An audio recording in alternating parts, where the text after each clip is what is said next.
ಮರಸೂರು ಗ್ರಾಮ ಪಂಚಾಯಿತಿ 2023-24ನೇ ಸಾಲಿನ ಗ್ರಾಮ ಪಂಚಾಯಿತಿ ಕಾರ್ಯಕ್ರಮಗಳ ಉದ್ಘಾಟನೆ ಮತ್ತು ವೇದಿಕೆ ಕಾರ್ಯಕ್ರಮ ಹಾಗೂ ಮಹಿಳಾ ದಿನಾಚರಣೆಯನ್ನು ಬಂಡಾಪುರ ಗ್ರಾಮದಲ್ಲಿ ಹಮ್ಮಿಕೊಂಡಿದ್ದರು. ಇನ್ನು ಕಾರ್ಯಕ್ರಮ ವರ್ಗ 1ರ ನಿಧಿ ಮತ್ತು ಆದಿತ್ಯ ಬಿರ್ಲಾ ಜನಕಲ್ಯಾಣ ಟ್ರಸ್ಟ್ CSR ಅನುದಾನ ಅಡಿಯಲ್ಲಿ ನಾಗನಾಯಕನಹಳ್ಳಿ ಅಭಿವೃದ್ಧಿಪಡಿಸಲಾಗಿದ್ದ ಕೆರೆ ಲೋಕಾರ್ಪಣೆ, ಗ್ರಾಮ ಪಂಚಾಯಿತಿ ಸೆಸ್ ಅನುದಾನದಲ್ಲಿ ಮರಸೂರಿನ 3ನೇ ವಾರ್ಡ್ನ ಅಂಗನವಾಡಿ ಗೋಡೆ ಬರಹ ಮತ್ತು ಪೀಠೋಪಕರಣ ಖರೀದಿ, ಪಂಚಾಯಿತಿ ಕ್ರೀಡಾ ಅನುದಾನದಲ್ಲಿ ಶ್ರೀ ಬಂಡಿ ಮಹಾಕಾಳಿ ಮತ್ತು ಸೋಮೇಶ್ವರ ಸ್ವಾಮಿ ವಾಲಿಬಾಲ್ ಕ್ರೀಡಾಂಗಣ ಲೋಕಾರ್ಪಣೆ, ವಿದ್ಯಾಸಿರಿ ಶೈಕ್ಷಣಿಕ ಪ್ರೋತ್ಸಾಹಧನ, ಶಾಲಾ ಮಕ್ಕಳಿಗೆ ಆರೋಗ್ಯ ಕಿಟ್, ವಿಶೇಷ ಚೇತನರಿಗೆ ತ್ರಿಚಕ್ರ ವಾಹನ, ಹಲವು ಕಾರ್ಯಕ್ರಮಗಳನ್ನು ಚಾಲನೆ ನೀಡಿದರು. ಇನ್ನು ಕಾರ್ಯಕ್ರಮದಲ್ಲಿ ಸಿ ರಮೇಶ್ ಅವರು ಅಧ್ಯಕ್ಷರು, ಮರಸೂರು ಗ್ರಾಮ ಪಂಚಾಯಿತಿ, ಶ್ರೀಮತಿ ಮಂಜುಳಾ ಟಿ ರವರು ಉಪಾಧ್ಯಕ್ಷರು, ಮರಸೂರು ಗ್ರಾಮ ಪಂಚಾಯಿತಿ ಸದಸ್ಯರುಗಳಾದ ಚಂದ್ರಕಲಾ, ಸರಿತಾ, ಪ್ರಭಾಕರ್ ರೆಡ್ಡಿ, ಮುನಿಯಪ್ಪ, ಯಲ್ಲಪ್ಪ, ಕೃಷ್ಣಪ್ಪ, ನಾಗಪ್ಪ, ವೆಂಕಟಸ್ವಾಮಿ ರೆಡ್ಡಿ, ಮಂಜುಳಾ, ನಾರಾಯಣ ರೆಡ್ಡಿ, ಶಾಂತಮ್ಮ, ರಶ್ಮಿ, ನಾಗರಾಜು, ನಾಗಲಕ್ಷ್ಮಿ, ಮಂಜುನಾಥ್, ಸುಧಾ, ಮಣಿಕಂಠ, ವನಿತಾ, ಗೋಪಾಲಪ್ಪ, ನಿರ್ಮಲಾ ಮತ್ತು ಗ್ರಾಮ ಪಂಚಾಯಿತಿ ವ್ಯಾಪ್ತಿಯ ಎಲ್ಲ ಹಾಲು ಉತ್ಪಾದಕ ಸಹಕಾರ ಸಂಘಗಳ ಅಧ್ಯಕ್ಷರು, ಆಡಳಿತ ಮಂಡಳಿಯವರು, ರೈತರು, ಸ್ತ್ರೀ ಶಕ್ತಿ ಸಂಘಗಳು ಪ್ರತಿನಿಧಿಗಳು, ಮುಖಂಡರು, ಸಂಘ ಸಂಸ್ಥೆಗಳ ಪ್ರತಿನಿಧಿಗಳು, ಆಶಾ ಅಂಗನವಾಡಿ ಕಾರ್ಯಕರ್ತೆಯರು, ಎಲ್ಲ ಅಧಿಕಾರಿ ವರ್ಗದವರು, ವಿದ್ಯಾರ್ಥಿಗಳು, ಪೋಷಕರು, ಗ್ರಾಮಸ್ಥರು ಭಾಗವಹಿಸಿದ್ದರು. ಇಲ್ಲ ಅಥವಾ ಒಬ್ಬರು ದಾರ್ಶನಿಕ ಅಂತ ಹೇಳಬೇಕು, ನನಗಂತೂ ಗೊತ್ತಿಲ್ಲ. ಶ್ರೀಯುತ ರಾಮಚಂದ್ರ ಸರ್ ಅವರು ಈ ಗ್ರಾಮ ಪಂಚಾಯಿತಿ ಅಭಿವೃದ್ಧಿ ವಿಚಾರವಾಗಿ ಒಂದು ಭದ್ರ ಬುನಾದಿಯನ್ನ ನಮಗೆ ಹಾಕ್ಕೊಟ್ಟಿದ್ದಾರೆ. ಅವರ ಪೀರಿಯಡ್ ಇಂದಾನೆ ಒಂದು ಅಭಿವೃದ್ಧಿಶೀಲವಾದ ಒಂದು ಚಿಂತನೆಗಳನ್ನ ಪ್ರಾರಂಭ ಮಾಡಿ ಇಲ್ಲಿವರೆಗೂ ಅದಾದ ನಂತರ ಬಂದ ಎಲ್ಲ ಅಧ್ಯಕ್ಷರು ಅದೇ ದಾರಿನಲ್ಲಿ ನಡೀತಾ ಬಂದಿದ್ದಾರೆ. ಈ ದಿನಕ್ಕೂ ಅದು ಮುಂದುವರಿತಾ ಇದೆ. ಆದರೆ ಮೊದಲನೇ ಸಾರಿ ಆಲೋಚನೆ ಮಾಡಿ ಅದನ್ನು ಜಾರಿ ತರೋದು ಅಷ್ಟು ಸುಲಭವಾಗಿರಲಿಲ್ಲ. ಪ್ರತಿಯೊಂದು ವಿಚಾರದಲ್ಲೂ ಸಹ ಅವರು ಹೋರಾಟ ಮಾಡಿ ಯಾವುದಕ್ಕೂ ಸಹ ಬೇರೆ ಅವಕಾಶಗಳನ್ನೇ ಕೊಡದೆ ಗ್ರಾಮ ಪಂಚಾಯಿತಿಯನ್ನು ಸರಿದಾರಿಗೆ ತಂದ ಅವರ ಹೆಸರು ಮರಸೂರು ಗ್ರಾಮ ಪಂಚಾಯಿತಿ ವಿಚಾರದಲ್ಲಿ ಯಾವಾಗಲೂ ಚಿಂತನಶೀಲವಾಗಿ ಮತ್ತು ಅಜರಾಮರವಾಗಿರುತ್ತೆ ಅಂತ ಹೇಳಿದ್ರೆ ತಪ್ಪಾಗ್ಲಾರ್ದು. ಅವ್ರು ಈಗಲೇ ಕುತ್ಕೊಂಡಿದ್ದಾರೆ. ಬೇಕಾದ್ರೆ ನಾನು ಅವ್ರ ಕೈಗೆ ಬೈಕ್ ಕೊಟ್ಟು ಯಾವ ಫ್ಯಾಕ್ಟ್ರಿದು ಎಷ್ಟು ಟ್ಯಾಕ್ಸ್ ಅಂತ ಈಗ ಕೇಳಿದ್ರು ಹೇಳ್ತಾರೆ. ಇಂಥ ಫ್ಯಾಕ್ಟ್ರಿದು ಎಷ್ಟು ಟ್ಯಾಕ್ಸ್ ಬರ್ಬೇಕು ಸರ್ ಅಂತ ಕೇಳಿದ್ರೆ ಅವ್ರು ಈಗಲೇ ಹೇಳ್ತಾರೆ. ಅಷ್ಟೊಂದು ಅದು ಅಪಾರವಾದ ಜ್ಞಾನವನ್ನು ಪಡ್ಕೊಳ್ಳೋದ್ರ ಜೊತೆಗೆ ಯಾವಾಗಲೂ ಬಂದು ಗ್ರಾಮ ಪಂಚಾಯತಿನಲ್ಲಿ ಏನು ಕೆಲಸ ಮಾಡ್ತಾ ಇದ್ದೀರಾ, ಎಷ್ಟು ಟ್ಯಾಕ್ಸ್ ಕಲೆಕ್ಷನ್ ಆಗಿದೆ, ಯಾಕೆ ಯಾವುದ್ರಲ್ಲಿ ಏನು ಕಡಿಮೆ ಆಯಿತು ಅಂತ ಸದಾ ನಮ್ಮನ್ನು ಎಚ್ಚರಿಸಿ ಸರಿದಾರಿನಲ್ಲಿ ಕರ್ಕೊಂಡು ಒಳ್ಳೊಳ್ಳೆ ಕಾರ್ಯಕ್ರಮಗಳನ್ನು ಕೊಡೋದಕ್ಕೆ ಮಾರ್ಗದರ್ಶನ ಮಾಡಿರ್ತಕ್ಕಂಥ ಈ ಗ್ರಾಮದ ಹೆಮ್ಮೆಯ ಪುತ್ರ ಈಗ ನಿಮ್ಮನ್ನು ಉದ್ದೇಶಿಸಿ ಮಾತಾಡಬೇಕು ಅಂತ ಕೇಳ್ಕೊತೀವಿ. ಇವತ್ತು ಬಂಡಾಪುರ ಗ್ರಾಮದಲ್ಲಿ 2024ನೇ ಸಾಲಿನ ಅನೇಕ ಕಾರ್ಯಕ್ರಮಗಳನ್ನು ಇವತ್ತು ಉದ್ಘಾಟನೆ ಮಾಡಿದ್ದೀವಿ. ಜೊತೆಗೆ ಇವತ್ತು ವೇದಿಕೆ ಕಾರ್ಯಕ್ರಮ ಕೂಡ ಈ ಬಂಡಾಪುರ ಗ್ರಾಮದಲ್ಲಿ ಇವತ್ತು ನಾವೆಲ್ಲರೂ ಸೇರಿದ್ದೀವಿ. ಈ ಕಾರ್ಯಕ್ರಮದ ಅಧ್ಯಕ್ಷತೆಯನ್ನು ವಹಿಸಿದಂಥ ಗ್ರಾಮ ಪಂಚಾಯಿತಿಯ ಅಧ್ಯಕ್ಷರು, ಇದೇ ಊರಲ್ಲಿ ಹುಟ್ಟಿ ಬೆಳೆದು ಈ ಗ್ರಾಮ ಪಂಚಾಯಿತಿಯ ಅಧ್ಯಕ್ಷತೆಯನ್ನು ವಹಿಸಿದಂಥ ರಮೇಶ್ ರೆಡ್ಡಿ ಅವರೇ, ಮತ್ತೊಬ್ಬರು ಈ ಗ್ರಾಮ ಪಂಚಾಯಿತಿ ಉಪಾಧ್ಯಕ್ಷರು, ಅವರು ಕೂಡ ಇದೇ ಊರಿನಲ್ಲಿ ಹುಟ್ಟಿದ್ದು, ಇಲ್ಲೇ ಬೆಳೆದಿದ್ದು, ಅವರು ಕೂಡ ಈ ಗ್ರಾಮ ಪಂಚಾಯಿತಿಯ ಉಪಾಧ್ಯಕ್ಷ ಆಗಿದ್ದಾರೆ. ಈ ಕಾರ್ಯಕ್ರಮದ ಉಪಾಧ್ಯಕ್ಷತೆಯನ್ನು ಸಹ ವಹಿಸಿದ್ದಾರೆ. ಮತ್ತು ವೇದಿಕೆ ಮೇಲೆ ಬಾಬಣ್ಣವರೇ, ಕೃಷ್ಣಣ್ಣವರೇ ಹಾಗೂ ಇಲ್ಲಿವರೆಗೂ ನಿಮ್ಮನ್ನು ಉದ್ದೇಶಿಸಿ ಮಾತಾಡಿದಂತಹ ಚಂದ್ರಕಲಾ ಮೇಡಮ್ ಅವರೇ, ಅವರು ಕೂಡ ಅಧ್ಯಕ್ಷರಾಗಿದ್ದರು. ಮತ್ತೊಬ್ಬರು ತುಂಬ ಚೆನ್ನಾಗಿ ಮಾತಾಡಿದ್ರು ರಶ್ಮಿ ಮೇಡಮ್ ಅವರು, ಹಾಗೂ ಚಂದ್ರಕಲಾ ಮೇಡಮ್ನವರೇ, ಇದೇ ಊರಿನ ಸದಸ್ಯರಾದಂಥ ಸುಧಾ ಮೇಡಮ್ನವರೇ, ಅವರು ಕೂಡ ಇದೇ ಊರವರು, ತುಂಬ ಒಳ್ಳೆ ಕೆಲಸ ಮಾಡ್ತಾಯಿದ್ದಾರೆ. ಹಿರಿಯರು ಮರಸೂರು ಗ್ರಾಮ ಪಂಚಾಯತಿಯ ಸದಸ್ಯರಾದಂಥ ಮಂಜಕ್ಕನವರೇ, ವನಿತಕ್ಕನವರೇ, ಮಂಜುಳಾ ಅವರೇ, ನಿರ್ಮಲಾ ಮೇಡಮ್ ಅವರೇ, ಅಳಲ್ ಮೇಡಮ್ನವರೇ ಮತ್ತು ಎಲ್ಲ ವೇದಿಕೆ ಮೇಲೆ ಇರ್ತಕ್ಕಂಥ ನಾಗಲಕ್ಷ್ಮಮ್ಮನವ್ರೆ, ಅವರಿವತ್ತು ಅವ್ರ ಊರನ್ನ ಕೆರೆ ಉದ್ಘಾಟನೆ ಮಾಡಿಸಿದ್ದಾರೆ. ಶಾಂತಮ್ಮನವ್ರು ಹೇಳಿದೆ, ಶಾಂತಮ್ಮನವ್ರು ಹೇಳಿದ್ದೀನಿ, ಶಾಂತಮ್ಮನವ್ರ ಹೆಸರು ಹೇಳಿದ್ದೀನಿ. ವೇದಿಕೆ ಮೇಲೆ ಇರ್ತಕ್ಕಂಥ ಎಲ್ಲ ಗೌರವಾನ್ವಿತರೆ ಮತ್ತು ಪಂಚಾಯತಿ ಅಭಿವೃದ್ಧಿ ಅಧಿಕಾರಿಗಳೇ ಮತ್ತು ಎಲ್ಲ ಸಿಬ್ಬಂದಿ ವರ್ಗದವರೇ ಮತ್ತು ಮುಂದೆ ಇವತ್ತು ಈ ಕಾರ್ಯಕ್ರಮದ ಕೇಂದ್ರ ಬಿಂದುಗಳಾದಂತಹ ಎಲ್ಲ ಅಕ್ಕ ತಂಗಿಯರೇ ಮತ್ತು ಏನು ವಿದ್ಯಾರ್ಥಿಗಳು ಬಂದಿದ್ದೀರಾ, ವಿದ್ಯಾರ್ಥಿ ಮಿತ್ರರೇ, ಎಲ್ಲ ನಾಗರಿಕ ಬಂಧುಗಳೇ ಮತ್ತು ಮಾಧ್ಯಮ ಮಿತ್ರರೇ, ಆನೇಕಲ್ ತಾಲೂಕಿನಲ್ಲಿ 28 ಪಂಚಾಯತಿಗಳಿದೆ, ಜಿಗಣಿ ದಕ್ಷಿಣನೂ ಸೇರಿ 28 ಪಂಚಾಯತಿಗಳಲ್ಲೂ ಬಹಳ ವಿಶೇಷವಾದ ಪಂಚಾಯತಿ ಅಂದ್ರೆ ಮಲ್ಸೂರು ಗ್ರಾಮ ಪಂಚಾಯತಿ. ಆ ಗ್ರಾಮ ಪಂಚಾಯತಿಲಿ ಹುಟ್ಟಿ ಆ ಗ್ರಾಮ ಪಂಚಾಯತಿಯ ಸದಸ್ಯನಾಗಿ, ಆ ಗ್ರಾಮ ಪಂಚಾಯತಿಯಲ್ಲಿ ಅಧ್ಯಕ್ಷನಾಗಿ, ಆ ಗ್ರಾಮ ಪಂಚಾಯತಿಯ ಜಿಲ್ಲಾ ಪಂಚಾಯತ್ ಸದಸ್ಯನಾಗಿ ಕೆಲಸ ಮಾಡಿರೋದು ನನಗೆ ತುಂಬಾ ಹೆಮ್ಮೆ ಇದೆ ಮತ್ತು ತೃಪ್ತಿ ಇದೆ, ತುಂಬಾ ಖುಷಿ ಇದೆ. ಯಾಕಂದ್ರೆ ಒಂದು ಒಳ್ಳೆ ಪಂಚಾಯತಿನಲ್ಲಿ ಅಧ್ಯಕ್ಷರಾಗೋದು ತುಂಬಾ ಕಷ್ಟ. ನಾನು ಅನೇಕ ಪಂಚಾಯತಿಗಳನ್ನು ನೋಡಿದ್ದೀನಿ. ಕೆಲವು ಪಂಚಾಯತಿಗಳು ನಮಗಿನ್ನ ತುಂಬಾ ಚೆನ್ನಾಗಿದೆ, ಒಳ್ಳೆ ವರಮಾನ ಬರುವಂತ ಪಂಚಾಯತಿಗಳಿದೆ, ಒಳ್ಳೆ ಅಭಿವೃದ್ಧಿ ಆಗಿದೆ, ಅನೇಕ ಫ್ಯಾಕ್ಟ್ರಿಗಳಿದೆ. ಸುಮಾರು ಫ್ಯಾಕ್ಟ್ರಿಗಳಂದ್ರೆ ಕೈಗಾರಿಕಾ ಪ್ರದೇಶಗಳನ್ನೇ ಆ ಪಂಚಾಯತಿ ಒಳಗೊಂಡಿದೆ. ಅದೇ ನಮಗಿರೋದು ಒಂದು 10-15 ಫ್ಯಾಕ್ಟ್ರಿಗಳು ಬಿಟ್ರೆ ಲೇಔಟ್ಗಳು. ಇಷ್ಟರಲ್ಲೇ ನಾವು ಪಂಚಾಯತಿ ಟ್ಯಾಕ್ಸ್ ಅನ್ನ ಸರಿಯಾಗಿ ಮಾಡಿ ಆ ಟ್ಯಾಕ್ಸ್ ಇಂದ ನಮ್ಮ ಗ್ರಾಮಗಳ ಅಭಿವೃದ್ಧಿಗಳನ್ನ ನಾವೆಲ್ಲರೂ ಇವತ್ತು ಮಾಡ್ತಾ ಇದ್ವಿ.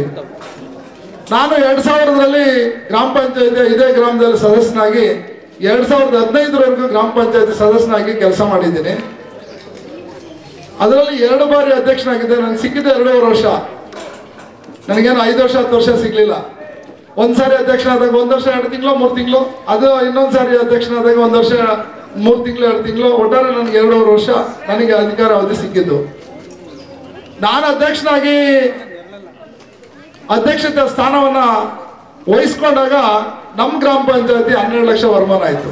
ಬರೀ 12 ಲಕ್ಷ, ಜಾಸ್ತಿ ಇರಲಿಲ್ಲ. ಅದು ಸರಿಯಾಗಿ ಕಲೆಕ್ಷನ್ ಆಗ್ತಾ ಇರಲಿಲ್ಲ. ಅಧ್ಯಕ್ಷತೆ ವಹಿಸಿದಾಗ 36 ಲಕ್ಷ ಗ್ರಾಮ ಪಂಚಾಯತಿ ಸಾಲ ಇತ್ತು. ನಾನು ಕೆಲಸ ಮಾಡಿದ್ರೆ 3 ವರ್ಷ ತೀರಿಸ್ಬೇಕು ಆ ಗ್ರಾಮ ಪಂಚಾಯತಿ ಸಾಲವನ್ನ. 3 ವರ್ಷ, 1 ವರ್ಷ ಅಲ್ಲ, 3 ವರ್ಷ ತೀರಿಸ್ಬೇಕು. ಆವಾಗ ಅದು ಮುಗಿತಾ ಇರಲಿಲ್ಲ. ಆದ್ರೆ ನಮಗೆ ಈ ಮುಂಚೆ ನಾನು ಮೊದಲನೇ ಅಧ್ಯಕ್ಷನ ಅವಧಿಯಲ್ಲಿ PDO ಇರಲಿಲ್ಲ, ಮುರಳಿಯವರು ಇರಲಿಲ್ಲ, ಚೆಲುವ ಶೆಟ್ಟಿ ಇದ್ರು, ಸೆಕ್ರೆಟರಿ ಇದ್ರು, PDO ಸ್ಥಾನ ಇರಲಿಲ್ಲ. ಚೆಲುವ ಶೆಟ್ಟಿ ಬಂದು ಏನ್ ಸರ್ 12 ಲಕ್ಷ ಗ್ರಾಮ ಪಂಚಾಯತಿ ವರಮಾನ ಇದೆ, ಇಲ್ಲಿ ನೋಡಿದ್ರೆ 36 ಲಕ್ಷ ಸಾಲ ಇದೆ, ನೀವೇನ ಕೆಲಸ ಮಾಡ್ಬೇಕಂತಿದ್ರ, ಏನ್ ಮಾಡ್ತೀರಿ ಸರ್? 3 ವರ್ಷ ತೀರ್ಸಿದ್ರು ಸಾಕಾಗಲ್ಲ ಅಂತ ಹೇಳ್ತಾ ಇದ್ರು. ಇಲ್ಲ, ನೀವು ಕೆಲಸ ಮಾಡಿ, ನಾನು ಹೇಳ್ದಂಗೆ ಕೆಲಸ ಮಾಡಿ, ನನ್ನ ಹೆಜ್ಜೆಲ್ಲಿ ಹೆಜ್ಜೆ ಹಾಕಿ ಈ ಗ್ರಾಮ ಪಂಚಾಯತಿನ ಒಂದು ಉನ್ನತ ಸ್ಥಾನಕ್ಕೆ ತಗೊಂಡೋಗೋಣ, ಕೆಲಸ ಮಾಡೋಣ. ಆಯ್ತು ಸರ್, ಏನೋ ಮಾಡಿ ಸರ್, ನನ್ನ ಲೀಗಲ್ ಆಗಿ ಮಾಡಕ್ ಬಿಡಿ, ಇಲೀಗಲ್ ಆಗಿ ನಾನು ಮಾಡಕ್ ಬಿಡ್ಬೇಡಿ, ಕಾನೂನು ಚೌಕಟ್ಟಿನಲ್ಲಿ ಕೆಲಸ ಮಾಡಕ್ ಬಿಡಿ ಅಂದ್ರು. ಸರ್, ನಾನು ಕಾನೂನು ಚೌಕಟ್ಟಲ್ಲಿ ಕೆಲಸ ಮಾಡಕ್ ಬಂದಿರೋದು, ಕಾನೂನು ಬಿಟ್ಟು ಆಚೆ ಹೋಗಲ್ಲ, ಕೆಲಸ ಮಾಡೋಣ ಅಂತ ಹೇಳಿ ಅವತ್ತು ಶುರು ಮಾಡಿದಂತ ಕೆಲಸ ಇವತ್ತು ಅವ್ರನ್ನ ಈ ವೇದಿಕೆಯಲ್ಲಿ ನಮ್ಮ ಕಾರ್ಯದರ್ಶಿ ಚೆಲುವ ಶೆಟ್ಟಿ ಅವ್ರನ್ನ ನೆನೆಸ್ಕೋಬೇಕು. ಸರಿಯಾಗಿ ಒಂದು ಬುಕ್ ಮೇಂಟೈನ್ ಮಾಡಿರ್ಲಿಲ್ಲ, ಹಿಂದೆ ಸರಿಯಾಗಿ ಪಂಚಾಯತಿ ಕಟ್ಟಡ ಇರಲಿಲ್ಲ, ಸರಿಯಾಗಿ ಕುತ್ಕೊಳಕ್ಕೆ ಒಂದು ಚೇರ್ ವ್ಯವಸ್ಥೆ ಇರಲಿಲ್ಲ, ಯಾರಾದ್ರೂ ಬಂದ ಜನ ಕುತ್ಕೊಳಕ್ ಜಾಗ ಇರಲಿಲ್ಲ. ಆ ತರದ ಗ್ರಾಮ ಪಂಚಾಯತಿ ನಮ್ಮಲ್ಲಿ ಇದ್ದಿದ್ದು. ಅವತ್ತು ಅವ್ರು ಬಂದು ಬುಕ್ಗಳೆಲ್ಲ ಹೊಸದಾಗಿ ತರಿಸಿ ಒಂದು 30-40 ಸಾವಿರ ಬುಕ್ಗಳು ತರಿಸಿ ಬರ್ಸಿ ಬುಕ್ಗಳೆಲ್ಲ ಸರಿ ಮಾಡಿ ಅದಾದ್ಮೇಲೆ ಶುರು ಮಾಡಿದ್ವಿ ನಮ್ಮ ಕೆಲಸನ. ಯಾವ ಫ್ಯಾಕ್ಟ್ರಿಗಳಲ್ಲಿ ಎಷ್ಟು ಫ್ಯಾಕ್ಟ್ರಿಗಳಿದೆ, ಅದರ ಎಷ್ಟು ಅಳತೆ ಇದೆ, ಬಿಲ್ಡಿಂಗ್ ಎಷ್ಟಿದೆ ಎಲ್ಲ ಸರ್ವೆ ಮಾಡಿ ಈ ಎಲ್ಲ ಫ್ಯಾಕ್ಟ್ರಿಗಳಿಗೂ ನೋಟಿಸ್ ಜಾರಿ ಮಾಡಿ 14,000 ಗ್ರಾಮ ಪಂಚಾಯತ್ ಫ್ಯಾಕ್ಟ್ರಿ ವರಮಾನ ಟ್ಯಾಕ್ಸ್ನ ಒಂದೇ ಸಾರಿ 1.5 ಲಕ್ಷ 2 ಲಕ್ಷ ಆ ಥರ ಫಿಕ್ಸ್ ಮಾಡಿ ಅವ್ರನ್ನ 1 ರೂಪಾಯಿ ಬಿಡದಿರ ಕಲೆಕ್ಷನ್ ಮಾಡಿದ್ವಿ. ನಾವು 1 ರೂಪಾಯಿ ಬಿಡಲಿಲ್ಲ. ಅವ್ರ ಹತ್ರ ಒಂದು ಕಾಫಿ ಕುಡಿಯೋದು ಬಿಟ್ರೆ ಯಾವುದಕ್ಕೂ ನಾವು ಎಕ್ಸ್ಪೆಕ್ಟ್ ಮಾಡಲಿಲ್ಲ. ಹಂಗಾಗಿ ಅವತ್ತು 1.80 ಲಕ್ಷ ಕಲೆಕ್ಷನ್ ಮಾಡಿದ್ವಿ. ಏನಿಲ್ಲದ ಗ್ರಾಮ ಪಂಚಾಯತಿನ 1,80,00,000 ಕಲೆಕ್ಷನ್ ಮಾಡಿದ್ವಿ. ಅದೇ ಸಮಯದಲ್ಲಿ ನಮಗೆ NRIG ಬಂದು NRIGನಲ್ಲಿ ಕೂಡ 1 ಕೋಟಿ ಖರ್ಚು ಮಾಡಿ ಅವತ್ತು ಕೆಲಸಗಳನ್ನ ಸ್ಟಾರ್ಟ್ ಮಾಡಿದ್ದು. ಅವತ್ತಿಂದ ಇವತ್ತವರೆಗೂ ಇವತ್ತು ನೋಡ್ಕೊಂಡು ಬರ್ತಾ ಇದೆ. ನನಗೆ ಹೆಮ್ಮೆ ಏನಂದ್ರೆ ಈ ಗ್ರಾಮ ಪಂಚಾಯತಿನಲ್ಲಿ ನಾನೊಂದು ಕೆಲವು ಕಾರ್ಯಕ್ರಮಗಳನ್ನ ಅನುಷ್ಠಾನಕ್ಕೆ ತಂದಿದೆ. ಆ ಕಾರ್ಯಕ್ರಮಗಳ ಜೊತೆಗೆ ಇನ್ನೂ ಅನೇಕ ಕಾರ್ಯಕ್ರಮಗಳನ್ನು ಹೊಸದಾಗಿ ಒಂದೊಂದು ಅಧ್ಯಕ್ಷರು ಬಂದಾಗ ನಾನು ಅಂತಿಮ ನಮನ ಇರ್ಬೋದು, ಆರೋಗ್ಯ ಕಿಟ್ ಕೊಡುವಂಥದ್ದು ಇರ್ಬೋದು, ಮಕ್ಕಳಿಗೆ ಶಾಲಾ ಮಕ್ಕಳಿಗೆ ನೋಟ್ಬುಕ್ ಪುಸ್ತಕ ಜಾಮೆಟ್ರಿ ಬಾಕ್ಸ್ ಕೊಡುವಂಥದ್ದು ಇರ್ಬೋದು, ಅಂತಿಮ ನಮನ ಇರ್ಬೋದು. ಅವತ್ತು ಸ್ವಚ್ಛ ಭಾರತ ಇರಲಿಲ್ಲ. ನರೇಂದ್ರ ಮೋದಿ ಬರಕ್ ಮುಂಚೆ ಸ್ವಚ್ಛ ಭಾರತ ಇರಲಿಲ್ಲ. ನರೇಂದ್ರ ಮೋದಿ ಬಂದ ಮೇಲೆ ಸ್ವಚ್ಛ ಭಾರತ ಮಿಷನ್ ಆಗಿದ್ದು, ಅದರಲ್ಲಿ ಶೌಚಾಲಯ ಕೊಡುವಂಥದ್ದು ಕೆಲಸ ಮಾಡಿದ್ದು. ಅದಕ್ಕೂ ಮುಂಚೆ ನಾನೇ 5,000 ಟಾಯ್ಲೆಟ್ ಕಟ್ರಿ ಅಂತ ನಾನೇ ಕೊಟ್ಟೆ. ಆಮೇಲೆ ಈ ಮಕ್ಕಳಿಗೆ ಯಾರು ವಿದ್ಯಾಭ್ಯಾಸ ಮಾಡ್ತಾರೆ ಆ ಮಕ್ಕಳಿಗೆ ಏನಾದರೂ ನಾವು ಸಹಾಯ ಮಾಡ್ಬೇಕು ಅನ್ನೋದು ಆ ತಲೆನಲ್ಲಿ ಹೊಡೆದಾಗ ಆ ವಿದ್ಯಾಸಿರಿ ಯೋಜನೆ ಅವತ್ತೇ ನಾನು ಸ್ಟಾರ್ಟ್ ಮಾಡಿ 15,000 ರೂಪಾಯಿ ಯಾರು ಬಡ ಮಕ್ಕಳಿದ್ದಾರೆ, SC/ST ಮಕ್ಕಳಿದ್ದಾರೆ ಅವ್ರಿಗೆ ಕೊಡಬೇಕು ಅಂತೇಳಿ ಸ್ಟಾರ್ಟ್ ಮಾಡಿದ್ವಿ. ಅದು ಮುಂದುವರೆದು ಇವತ್ತು ಎಲ್ಲ ಮಕ್ಕಳಿಗೂ ಗ್ರಾಮ ಪಂಚಾಯತಿ ನಾನು ಅವತ್ತು ಬರೀ SLC ಪಾಸ್ ಆಗಿ PUC ಮಕ್ಕಳಿಗೆ ಮಾತ್ರ ನಾನು ಕೊಡಕ್ಕೆ ಸ್ಟಾರ್ಟ್ ಮಾಡಿದ್ದು. ಇವತ್ತು ಅಧ್ಯಕ್ಷರುಗಳು ಅದನ್ನ ಮುಂದುವರಿಸಿ ಡಿಗ್ರಿಗೂ ಕೊಡ್ತಾ ಇದ್ದಾರೆ, ಮಾಸ್ಟರ್ ಡಿಗ್ರಿಗೂ 10,000 ಕೊಡ್ತಾ ಇದೆ ಎಲ್ಲ ಮಕ್ಕಳಿಗೂ. ಈ ಗ್ರಾಮ ಪಂಚಾಯತಿಯಲ್ಲಿ ಯಾರು ವಿದ್ಯಾಭ್ಯಾಸ ಮಾಡ್ತಾ ಇದ್ದಾರೆ, ಯಾರು ಓದ್ತಾ ಇದ್ದಾರೆ, ಫಸ್ಟ್ PUCಗೆ, ಫಸ್ಟ್ ಡಿಗ್ರಿಗೆ, ಫಸ್ಟ್ ಮಾಸ್ಟರ್ ಡಿಗ್ರಿಗೆ 3 ಸಾರಿ ಒಂದು ವಿದ್ಯಾರ್ಥಿಗೆ 3 ಸಾರಿ ಸಿಗ್ತದೆ 10,000 ಅಂದ್ರೆ 30,000. ಅವ್ರ ವಿದ್ಯಾಭ್ಯಾಸದ ಅವಧಿಯಲ್ಲಿ 30,000 ಮಕ್ಕಳಿಗೆ, ಎಲ್ಲ ಮಕ್ಕಳಿಗೂ ತಾರತಮ್ಯ ಇಲ್ಲ, ಜಾತಿ ತಾರತಮ್ಯ ಇಲ್ಲ, ಲಿಂಗ ತಾರತಮ್ಯ ಇಲ್ಲ, ಎಲ್ಲ ಮಕ್ಕಳಿಗೂ 10,000 ಕೊಡ್ತಾ ಇದ್ವಿ. ಇದು ಹೆಮ್ಮೆ ಕಾರ್ಯಕ್ರಮ ನಮ್ಮ ಪಂಚಾಯತಿ ಕೊಡ್ತಾ ಇರೋದು. ನಾನಂತೂ ಅಧ್ಯಕ್ಷರಿಗೆ, ಗ್ರಾಮ ಪಂಚಾಯತ್ ಎಲ್ಲ ಸದಸ್ಯರಿಗೆ ನಾನು ಅವರಿಗೆ ಅಭಿನಂದನೆಗಳ ಸಲ್ಲಿಸ್ತೇನೆ. ಯಾಕಂದ್ರೆ ಇಂಥ ಕಾರ್ಯಕ್ರಮಗಳನ್ನ ಮುಂದುವರ್ಸೋ ಜೊತೆಗೆ ಅದನ್ನ ಇನ್ನೂ ಉನ್ನತ ಮಟ್ಟಕ್ಕೆ ಏರಿಸೋದು ಬಹಳ ಮುಖ್ಯ. ಅದಾದ ನಂತರ ಅಂತಿಮ ನಮನದಲ್ಲಿ ನಾವು 10,000 ಕೊಡ್ತಾ ಇದ್ವಿ. ಅದಾದ್ಮೇಲೆ ನಮ್ಮ ಅವಧಿನಲ್ಲೇ SC/STಗೆ 15,000 ಮಾಡಿ ಜನರಲ್ಗೆ 10,000 ಮಾಡಿದ್ವಿ. ಮತ್ತೆ ವಿದ್ಯಾಸಿರಿ ಯೋಜನೆ ಇರ್ಬೋದು, ಅಂತಿಮ ನಮನ ಇರ್ಬೋದು, ನೋಟ್ ಪುಸ್ತಕ ಕೊಡೋದು ಇರೋದು, ಅನೇಕ ಕಾರ್ಯಕ್ರಮಗಳು ಜೊತೆಗೆ ಐಮಾಸ್ ಲೈಟ್ಗಳು ಹಾಕ್ದ್ವಿ, ಸಿಮೆಂಟ್ ರಸ್ತೆಗಳು ಸ್ಟಾರ್ಟ್ ಮಾಡಿದ್ವಿ, ಚರಂಡಿಗಳು ಸ್ಟಾರ್ಟ್ ಮಾಡಿದ್ವಿ, ಬೀದಿ ದೀಪಗಳು ಹಾಕಿದ್ವಿ. ಮತ್ತೆ ಮನೆಗೂ ನಲ್ಲಿ ನೀರನ್ನು ಕೊಡುವಂತ ವ್ಯವಸ್ಥೆ ಅವತ್ತೇ ಮಾಡಿದ್ವಿ. ಎಲ್ಲ ಕಾರ್ಯಕ್ರಮಗಳನ್ನ ಮಾಡ್ಕೊಂಡು ಇವತ್ತು ಮಾದರಿ ಗ್ರಾಮ ಪಂಚಾಯತಿ ಅಂತ ಮಾಡ್ಕೊಂಡು ಬಂದಿದ್ವಿ ಅಂತ ನಮ್ಮ ರಾಜ್ಯ ಸರ್ಕಾರಕ್ಕೆ ಹೋಗ್ತಾ ಇತ್ತು. ಪಂಚಾಯತಿ ಗ್ರಾಮ ಪಂಚಾಯತಿಯಿಂದ ರಾಜ್ಯ ಸರ್ಕಾರಕ್ಕೆ ಕಟ್ಟಬೇಕಾಗಿದ್ದಂಥ ಸೆಸ್ಸು, ಅದನ್ನು ನಮ್ಮ PDO ಅವರು, ನಾವು ಮತ್ತು ನಮ್ಮ ಸದಸ್ಯರು ಮತ್ತು ರಾಮಚಂದ್ರಣ್ಣವರು ತಾಲೂಕು ಅಭಿವೃದ್ಧಿ ಅಧಿಕಾರಿಗಳ ಹತ್ರ ಕೂತ್ಕೊಂಡು ಮಾತಾಡಿ ಆ ಸೆಸ್ ಅನುದಾನವನ್ನು ನಮ್ಮ ಗ್ರಾಮ ಪಂಚಾಯತಿಯಲ್ಲೇ ಬಳಸಬೇಕು ಅಂತ ಕೇಳಿಕೊಂಡಾಗ ಅದಕ್ಕೂ ಅವರು ಸಹಕರಿಸಿ ಅದು ನಿಮ್ಮ ಗ್ರಾಮ ಪಂಚಾಯತಿಯಲ್ಲಿ ಬಳಸ್ಕೊಳ್ಬೋದು ಅಂತ ಅದಕ್ಕೂ ಒಂದು ಆಕ್ಷನ್ ಪ್ಲಾನ್ ಮಾಡಿ ಅದನ್ನು ನಮ್ಮ ಗ್ರಾಮ ಪಂಚಾಯತಿಗಳಲ್ಲಿ 2 ಅಂಗನವಾಡಿ ಕೇಂದ್ರಗಳನ್ನು ಉನ್ನತೀಕರಿಸಿದ್ದೇವೆ. ಅಲ್ಲಿನ ಮಕ್ಕಳಿಗೆ ಉನ್ನತೀಕರಿಸಿ ಗೋಡೆ ಬರಹ ಮತ್ತು ಚಿತ್ರಗಳನ್ನು ಬಳಸಿ ಮತ್ತು ಪೀಠೋಪಕರಣಗಳು ಸಹ ಸೆಸ್ ಅನುದಾನದಲ್ಲಿ ಕೊಟ್ಟಿದ್ದೀವಿ. ಇದೇ ರೀತಿ ಮುಂದಿನ ದಿನಗಳಲ್ಲೂ ಸಹ ಸೆಸ್ ಅನುದಾನದಲ್ಲಿ ಗ್ರಾಮ ಪಂಚಾಯತಿ ಎಲ್ಲ ಅಂಗನವಾಡಿಗಳಿಗೂ ಮತ್ತು ಶಾಲೆಗಳಿಗೂ ಸಹ ಪೀಠೋಪಕರಣಗಳು ಕೊಡಬೇಕು ಅಂತ ಯೋಚಿಸಿದ್ದೇವೆ. ಅಂಗನವಾಡಿ ಕೇಂದ್ರಗಳನ್ನು ಉನ್ನತೀಕರಿಸಿದ್ದೇವೆ. ಅಲ್ಲಿನ ಮಕ್ಕಳಿಗೆ ನನ್ನ ಶುಭಾಶಯಗಳು ಮತ್ತು ಮುಂದಿನ ಸಾಲಿನಲ್ಲಿ ಉಳಿಕೆ ಅಂಗನವಾಡಿ ಕೇಂದ್ರಗಳಿಗೆ ಕಾರ್ಯಕ್ರಮವನ್ನು ವಿಸ್ತರಿಸಲಾಗುವುದು. ಗ್ರಾಮ ಪಂಚಾಯಿತಿಯಲ್ಲಿ ಒಂದು ಕ್ರೀಡಾಂಗಣ ನಿರ್ಮಿಸಿದ್ದು ಗ್ರಾಮ ಪಂಚಾಯಿತಿಯ ಪ್ರಮುಖ ಆದ್ಯತೆಗಳಲ್ಲಿ ಒಂದಾಗಿದ್ದು, ಶ್ರೀ ಬಂಡಿ ಮಹಾಕಾಳಿ ಮತ್ತು ಸೋಮೇಶ್ವರ ಟ್ರಸ್ಟ್ನ ಸಹಕಾರದೊಂದಿಗೆ ದೇವರ ಹೆಸರಿನಲ್ಲಿ ಉದ್ಯಾನವನ ಮತ್ತು ವಾಲಿಬಾಲ್ ಕ್ರೀಡಾಂಗಣವನ್ನು ನಿರ್ಮಿಸಿ ಇಂದು ಲೋಕಾರ್ಪಣೆ ಮಾಡಿರುತ್ತೇವೆ. ಯುವಕರು ಕ್ರೀಡಾ ಚಟುವಟಿಕೆಗಳಲ್ಲಿ ಪಾಲ್ಗೊಳ್ಳಲು ಕೋರುತ್ತೇನೆ. ಈ ವಿಷಯದಲ್ಲಿ ವಿಶೇಷ ಕಾಳಜಿ ವಹಿಸಿದ ಮಡಿವಾಳ ಗ್ರಾಮದ ಎಲ್ಲ ಸದಸ್ಯರಿಗೆ ನನ್ನ ಅಭಿನಂದನೆಗಳು.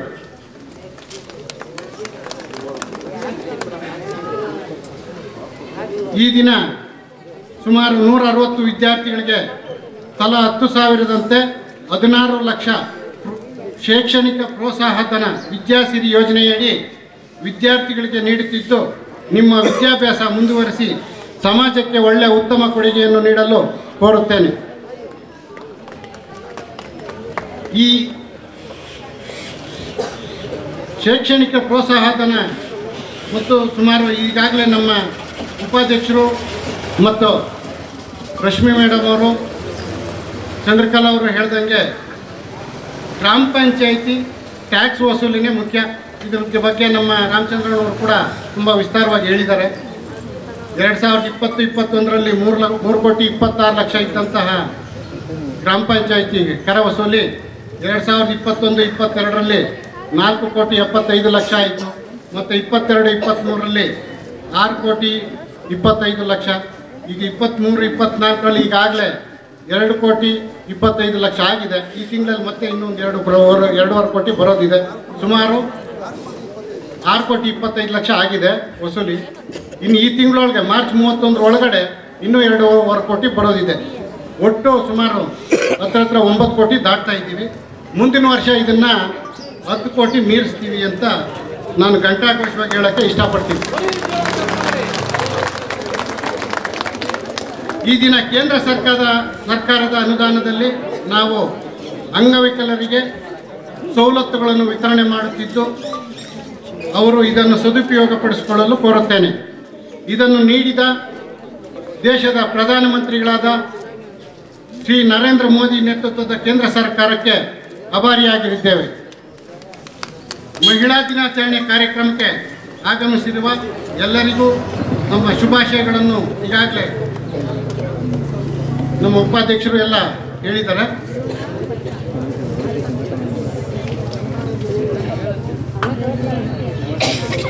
ಮಹಿಳಾ ದಿನಾಚರಣೆ ಎಲ್ಲ ಮಹಿಳೆಯರಿಗೂ ಎಲ್ಲರಿಗೂ ಶುಭಾಶಯಗಳು.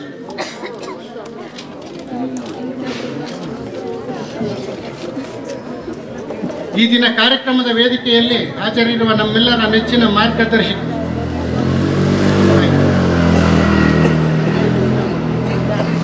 ಈಗಾಗಲೇ ಉಪಾಧ್ಯಕ್ಷರು ತಿಳಿಸಿದಂತೆ ತೆರಿಗೆ ಸಂಗ್ರಹದಲ್ಲಿ ಹೊಸ ಮೈಲಿಗಲ್ಲು ಸ್ಥಾಪನೆ ಮಾಡುತ್ತಿದ್ದು, ನಮ್ಮ ಮುಂದಿನ ಗುರಿ 10 ಕೋಟಿ ಸಂಗ್ರಹ ಮಾಡಿ ರಾಜ್ಯಕ್ಕೆ ಮಾದರಿಯಾಗುವುದು.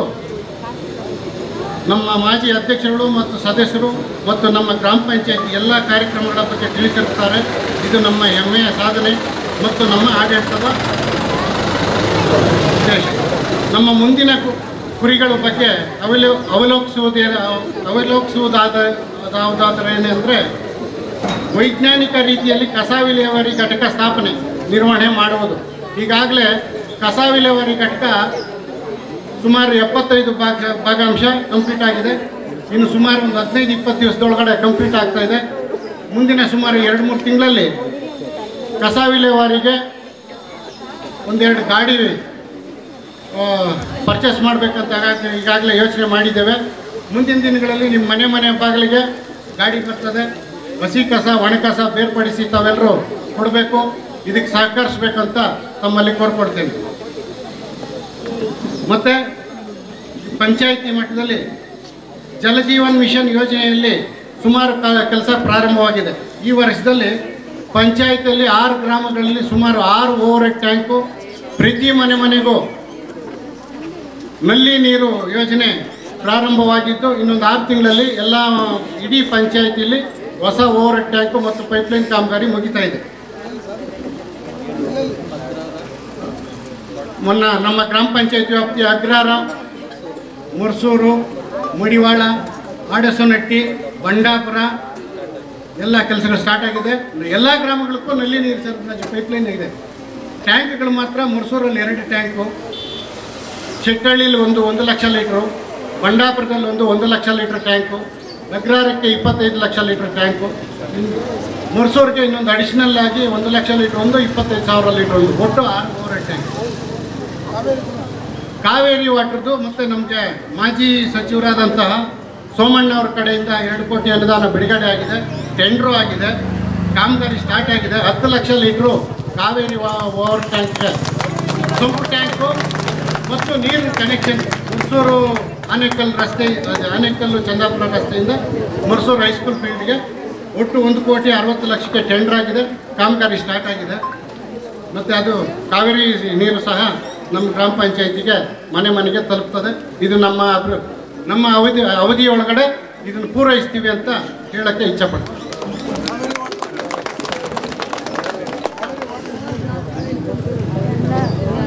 ಕಾವೇರಿ ವಾಟರ್ ಇಲ್ಲ ಕೊಡ್ತೀನಿ. ಹಾಗೆ ಈಗಾಗಲೇ ಸೋಲಾರ್ ದೀಪಗಳದ ಇದು ಬೀದಿ ದೀಪಗಳು ಅಳವಡಿಸೋಕ್ಕೆ ಎಲ್ಲ ಪ್ರಯತ್ನ ಪಟ್ಟಿದ್ದೀವಿ.